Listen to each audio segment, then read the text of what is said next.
আসসালামু আলাইকুম। Hello everyone, আমার পরাণের ভাই বোন, দর্শক শ্রোতা বন্ধুরা, এই যে দেখো আমার গাছের ফুল আমি কানে লাগিয়েছি। তোমাদের মাঝে আমি চলে এসেছি প্রতিদিনের মতো নতুন আরেকটি ভিডিও নিয়ে। আমি শাহিনা চলে এসেছি তোমাদের মাঝে, ছাদে দাঁড়িয়ে তোমাদেরকে দেখিয়ে দিলাম সকালের প্রকৃতি। সকালবেলা এইরকম থাকে আমার ছাদের পরিবেশটা। এটা কিন্তু 6টা 10-এর ভিডিও। 6টা 10-এর সময় ছাদে এইরকম থাকে। আর আমি যেহেতু 7টা 10-এ গাড়ি ধরবো, তাই তো 6টার ভিতরে সব কাজ বাজ সেরে নিজের জন্য এইভাবে ছাদে দাঁড়াই। ছাদে দাঁড়িয়ে গাছগুলাকে হাত বুলাই, গাছের সাথে 1-2 চোখ বুলাই, তারপরে আমি আস্তে আস্তে 7টা বাজে নেমে যাই, 10-এ গিয়ে গাড়ি ধরি। আর এই যে দেখো পাটের শাক রান্না করেছি, পেঁপে দিয়ে মুরগির মাংস দিয়ে ঝোল পাকাইছি। পাটের শাক দিয়ে ভাত খেয়ে তারপরে কিন্তু অফিসের উদ্দেশ্যে চলে গেছিলাম। আর আজকের আয়োজনে থাকবে এইগুলাই, পাটের শাক এবং মুরগির মাংস, পেঁপে দিয়ে ঝোল, আলু দিয়া। এইভাবেই কিন্তু আমার সাদামাটা লাইভ তোমাদের মাঝে শেয়ার করি। আমার পরাণের ভাই বোন যারা নতুন ভিডিও চ্যানেল খুলতে চাও বা ইউটিউব চ্যানেল খুলতে চাও, তারা আমাকে ফলো করে একদম নর্মালভাবে ভিডিও করার চেষ্টা করতে পারো। তোমাদের হাতে যে নর্মাল ফোন আছে সেটা দিয়েই শুরু করো। তোমরা দেখবা এক সময় তোমরা সাফল্যের মুখ দেখতে পাবা। আর এই পাটের শাকগুলা এতটাই ফ্রেশ ছিল, এতটাই ভালো ছিল, ধীরে ধীরে বেশ কিছুদিন ধরে তোমাদের মাঝে যা রান্নাবাড়া শেয়ার করতেছি, এগুলো সব বাপের বাড়ি থেকে আনা খাবার।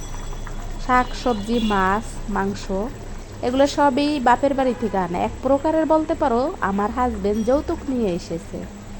এই যে দেখো পাটের শাক পরিষ্কার করে ভাজি করে নিয়েছি। ধীরে ধীরে আমার সাথে থাকলে দেখতে পারবা। আর যারা যারা এখন এই মুহূর্তে আমার ভিডিওতে কমেন্ট লিখতে আসো, অবশ্যই কমেন্ট লেখার আগে একটা লাইক দিবা। তার কারণ তোমাদের এই মূল্যবান লাইকটা আমার এই ভিডিওটা পৌঁছে দিতে পারে আর একজন অপরিচিত মানুষের কাছে। অজান্তেই কিন্তু তুমি একজনের উপকার করে দিলা। আর যে যত উপকার করতে পারবে আল্লাহর খাতায় কিন্তু তার তত কিছু নেকি লেখা থাকবে। আমি যেরকম মনে করি যে তোমাদের অজান্তে বা মানুষের অজান্তে আমি অনেক কিছু তাদেরকে উপকার করে দিই। যেহেতু আমি ছোটোবেলা থেকেই মানুষকে হেল্প করি, নিজের খাবার মানুষকে দিয়ে দিই, যেটা আমার আম্মা এখনও বলে বেড়ায়।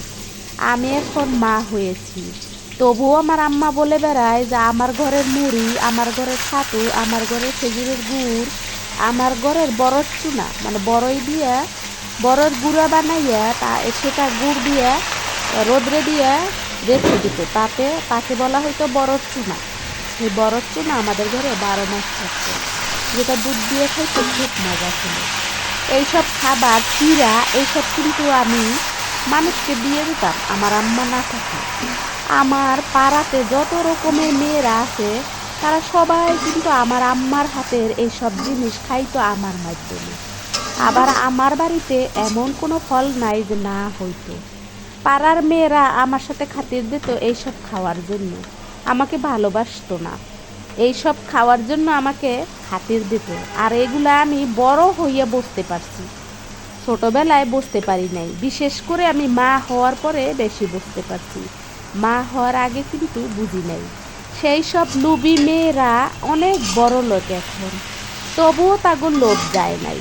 তারা এখনও আমি বাড়ি গেলে আমার দিকে তাকিয়ে থাকে এবং আমাকে নিয়ে কটূক্তি করে কথাও বলে এবং আমার নেওয়া জিনিস খায়। সত্যি 10 জন যদি আমাকে দেখতে আসে পাড়ার মেয়েরা, 10 জনের ভিতরে 5 জনেই কিন্তু আমি কি নিয়ে এসেছি সেটা জিজ্ঞেস করে।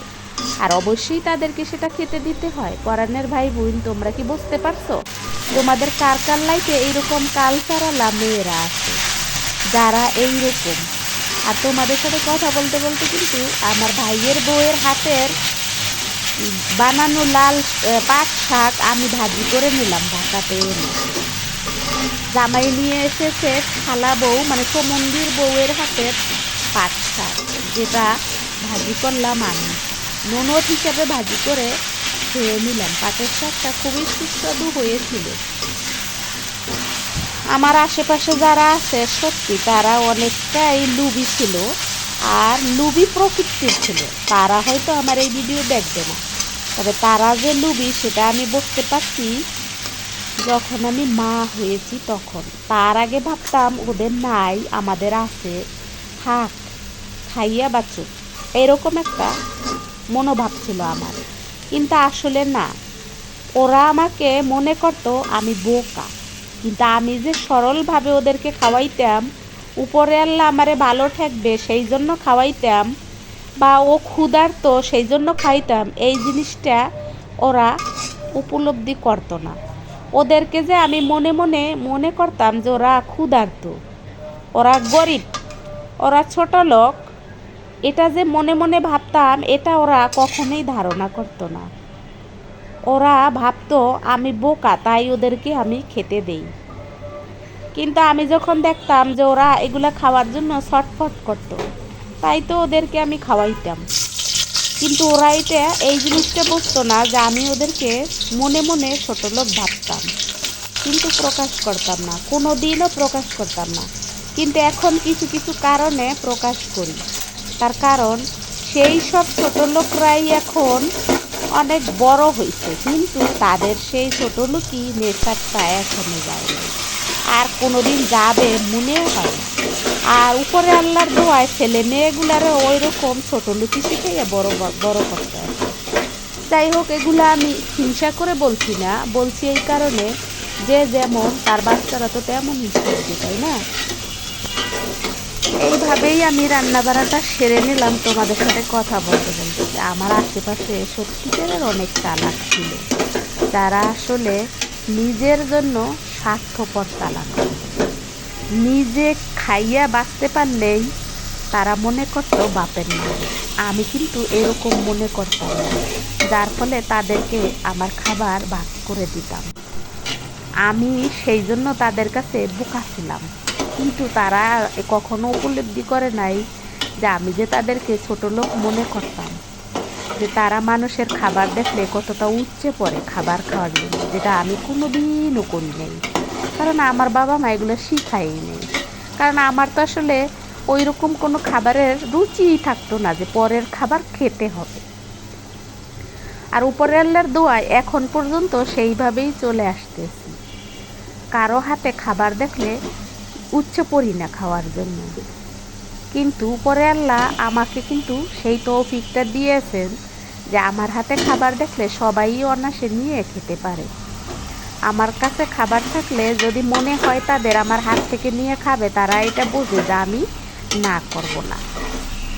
কিন্তু সেই সব ব্যক্তিরা এখনও যে মানুষকে খাওয়াইতে পারে না, মানুষ কিন্তু সেটা বোঝে। কিছু কিছু মানুষ এমনভাবে বোঝে যে আমার তখন খুব ভাল লাগে। যাই হোক, আজকে আমি তোমাদের মাঝে আমার জীবনের কঠিন কিছু কথা বললাম, যেগুলো আমি ফেস করছি। আমি কিন্তু তাদেরকে মনে করতাম ক্ষুধার্ত, এবং ভয়ানক ক্ষুধার্ত মনে করতাম। তাই তো তাদেরকে যা পাইতাম আমার মায়ের ঘরে সবই তাদেরকে খাওয়াইতাম, যেটা আমার মাও ক্ষুধার্ত ব্যক্তিদেরকে খাওয়াইতো, এবং বাড়ি গিয়ে খাবে কি সেটাও আমার মা দিয়ে দিত। সেম কাজগুলো আমার ভাইয়ের বউও করে। উপরে আল্লাহ যেন এভাবেই আমাদেরকে করে যাইতে দেয়, আর এরকম তৌফিকও যেন আমাদেরকে উপরে আল্লাহ দেয়। তোমরা সবাই আমিন আমিন লিখে যাবো।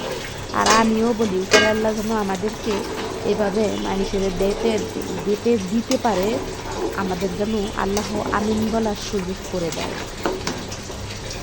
তোমাদের সাথে কথা বলতে বলতে দেখো, বাবার বাড়ি থেকে আনা সবজি মাংস এগুলো রান্না করে নিলাম।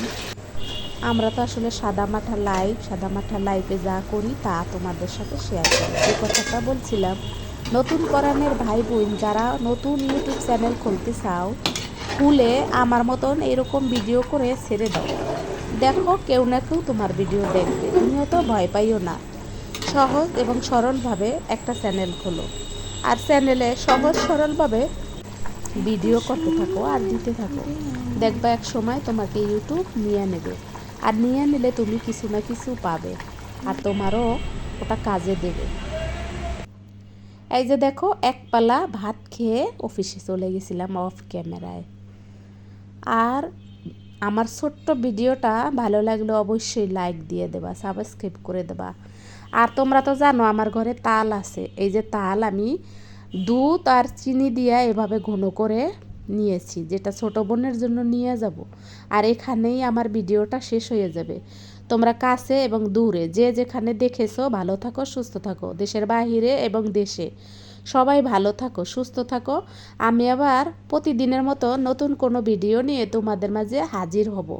তত সময় তোমরা আমার জন্য দোয়া করবা এবং লাইক দেবা, সাবস্ক্রাইব করে দেবা, কমেন্ট লিখবা। এগুলো করতে ভুলবা না। আমার পাশে থাকো, আমার ভিডিওতে চোখ রাখো। আসসালামু আলাইকুম, আল্লাহ হাফেজ। পরে আবার দেখা হবে।